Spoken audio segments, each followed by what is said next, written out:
महाराष्ट्र लोकांचे मत, लोकांचा विश्वास, आमची बातमी।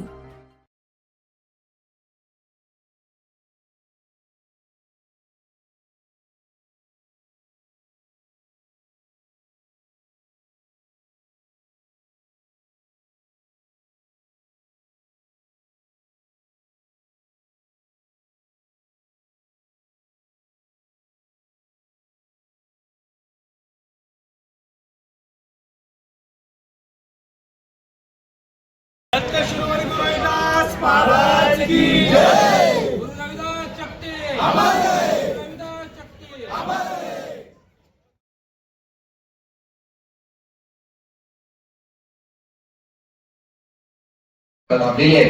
पुन्हा एकदा सगळ्यांचं मनापासून अभिनंदन करतो आणि माझं बोलणं थांबवतो। नुसती वास्तू नाहीये, कारण जसं आपण म्हणतो की मंदिराचा कळस जुना होऊ शकतो, भिंती झिजू शकतात, परंतु भावना आणि श्रद्धा ही कधीही कमी होऊ शकत नाही। गेल्या अनेक वर्षापासूनची आमच्या समाज बांधवांची श्रद्धा भावना या जागेशी, या मंदिराशी जोडलेली होती आणि परमेश्वराने ते आमच्याकडनं करून घेतलं। बऱ्याच अडचणी आल्या, परंतु बापू असतील, माझे वडील गांगुमामा असतील, अक्का असतील, सर्व रविदास महाराज रविदास सृष्टी त्या ठिकाणी करायची होती। त्या जागेचा ठराव पण आपल्या माध्यमातून आपण दिलेला आहे। आज आम्ही तिन्ही नगरसेवक तुमच्या मार्गदर्शनाखाली महानगरपालिकेत आहोत। आपण सुद्धा आदरणीय आमदार अनुराधाताई चव्हाण यांच्या माध्यमातून आम्हाला त्या ठिकाणी सहकार्य करावं अशी मी विनंती करतो। आपण बोलावतो।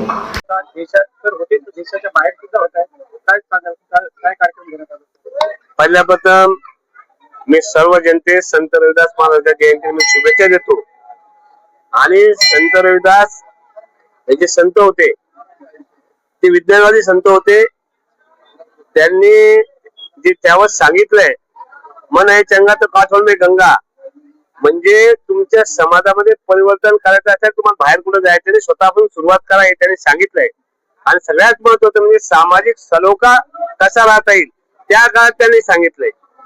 आज जे आपण बघतोय या बजबजपुरीच्या जगामध्ये, जर कोणाला शांत ठेवणार असेल, आपला हे सगळा समाज चांगला व्हायचा असेल, देश चांगला व्हायचा असेल, तर संत रविदास महाराजांचे विचार आत्मसात त्यांनी करावे। आणि ते जर केले तर खरोखर आपल्या समाजाला नवी दिशा मिळणार आहे, जगाला नवी दिशा मिळणार आहे। संत रविदासांचं नाव आज एका एअरपोर्टला देण्यात आलं, अदमपूर सारख्या एअरपोर्टला नरेंद्र मोदी साहेबांनी त्याचं नाव एअरपोर्टला देण्यावर याकडे कसं बघतात?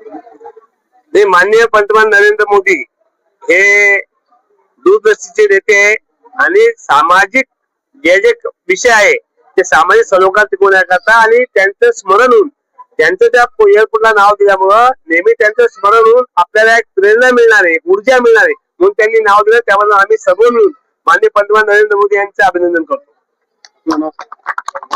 मी भगवान बापू घडामोडे, माजी महापौर छत्रपती संभाजीनगर।